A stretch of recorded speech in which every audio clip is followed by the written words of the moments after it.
সত্য ঘটনা। লিবিয়ান এক যুবক, নাম তার আমির। সে রওনা দিয়েছিল সৌদি আরব হজ করার জন্য। এয়ারপোর্টে পৌঁছানো মাত্রই তার নামে একটা সমস্যা হয়েছিল, আর এই সমস্যাটা সমাধান করতে করতে প্লেনের দরজাটা বন্ধ করে দেওয়া হয়েছিল। পাইলটকে অনেক রিকোয়েস্ট করা হয়েছিল যে দরজাটা খোলার জন্য, কিন্তু পাইলট দরজা খোলার অনুমতি দিলেন না। অবশেষে আমিরকে রেখেই প্লেন উড়াল দিল। সবাই তখন আমিরকে সান্ত্বনা দিতে লাগলো যে হতাশ হয় না, হয়তো তোমার ভাগ্যে নাই।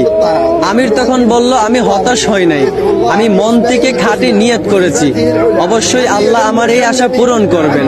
কিছুক্ষণ পর খবর আসলো যে প্লেনে একটা সমস্যা হয়েছে।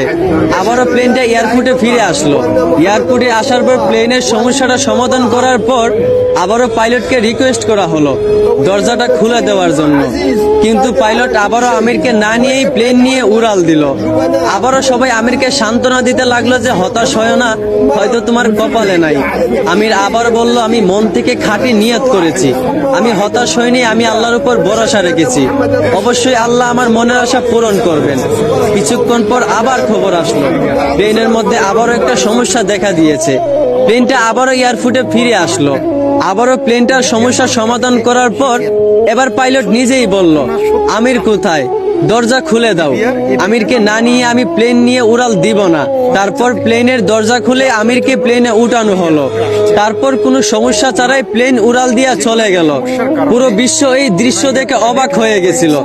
আসলে এইখান থেকেই বোঝা যায় যে একজন মুসলমানের খাঁটি ইমানের পাওয়ার কত। এইখান থেকেই বোঝা যায় যে আল্লাহর উপর ভরসা রাখলে অবশ্যই আল্লাহ সহায় থাকেন। আশা করি বুঝতে পারছেন। ধন্যবাদ।